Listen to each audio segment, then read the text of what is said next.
নমস্কার বন্ধুরা, সকলকে আমার চ্যানেলে স্বাগত।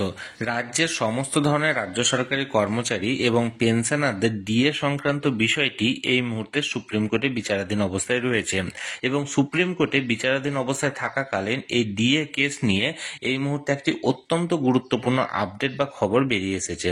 কি সেই খবরে কি কি বলা হয়েছে এবং কতটা গুরুত্বপূর্ণ ডিএ সংক্রান্ত সকল কিছু আজকের ভিডিওতে বিস্তারিতভাবে আলোচনা করব।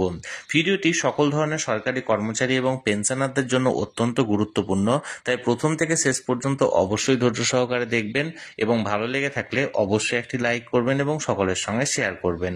আর সেই সাথে এই চ্যানেলে যদি প্রথমবার হয়ে থাকেন এই রকমের ইনফরমেটিভ ভিডিও আরো দেখার জন্য যারা এখনো পর্যন্ত এই চ্যানেলটিকে সাবস্ক্রাইব করেননি তারা অবশ্যই চ্যানেলটিকে সাবস্ক্রাইব করে নিতে ভুলবেন না। তাহলে চলুন আমরা বিস্তারিত জেনে নিই। দেখুন, আমরা এই মুহূর্তে সরাসরি সুপ্রিম কোর্টের ওয়েবসাইটে আছে। এখানে দেখুন ডায়েরি নাম্বার দেওয়া হয়েছে 35292/2022। এটা হচ্ছে আমাদের ডিএ কেসের ডায়েরি নাম্বার। এখানে দেখুন দেওয়া হয়েছে the state of West Bengal versus confederation of state government employees West Bengal. এখানে দেখুন কেস ডিটেলসে কি দেওয়া হয়েছে, সমস্ত কিছু ডায়েরি নাম্বার এখানে উল্লেখ করা হয়েছে, যেটা ফাইল করা হয়েছিল 3রা নভেম্বর 2022-এ। অর্থাৎ প্রায় অনেক দিন হয়ে গেল, প্রায় 2.5 বছর হতে চললো এই ডিএ কেসটি ফাইল করা।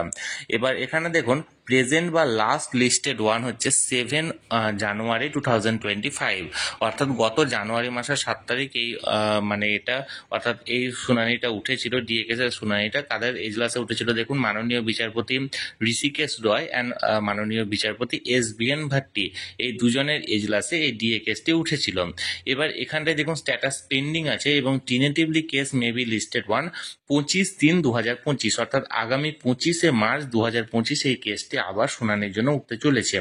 এবার যে গুরুত্বপূর্ণ বিষয়টি যেটি নিয়ে আজকের এই ভিডিওটি করা, সেটা হলো আগের যে দুজন বিচারপতি ছিলেন, অর্থাৎ মাননীয় বিচারপতি ঋষিকেশ রয় এবং মাননীয় বিচারপতি SBN ভাট্টি, এই দুজন বিচারপতির মধ্যে মাননীয় বিচারপতি ঋষিকেশ রয় গত 31শে জানুয়ারি তিনি অবসর গ্রহণ করেছেন এবং অবসর গ্রহণ করার ফলে SBN ভাট্টির সাথে মাননীয় বিচারপতি SBN ভাট্টির সাথে অন্য আরো একজন জাস্টিস এই কেসে উপস্থিত থাকবেন এবং সেই জাস্টিস আবার কোনো রকম কোনো ডেট নেবেন কি নেবেন না, না প্রথম শুনানিতে এই কেসটির কোনো রকম কোনো রায় দেবেন সেটি এখনো পর্যন্ত বলা যাচ্ছে না।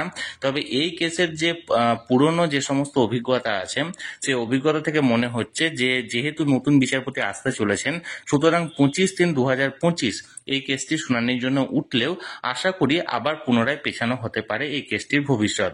এখন দেখা যাক কি হচ্ছে। আমি সবসময় চোখ রেখেছি যে কোনো আপডেট পাওয়া মাত্রই আপনাদের সঙ্গে তৎক্ষণাৎ সেটা শেয়ার করে দেবো। তাই যারা যারা এখনো পর্যন্ত এই চ্যানেলটির সঙ্গে যুক্ত নেই, যে কোনো খবর সবার প্রথমে জানার জন্য অবশ্যই চ্যানেলটির সঙ্গে যুক্ত হয়ে যান। আর এই ভিডিওটি ভালো লেগে থাকলে অবশ্যই একটি লাইক করুন এবং সকলের সঙ্গে শেয়ার করুন, আর সেই সাথে অবশ্যই চ্যানেলটিকে সাবস্ক্রাইব করে রাখুন। ধন্যবাদ, দেখা হচ্ছে পরের ভিডিওতে।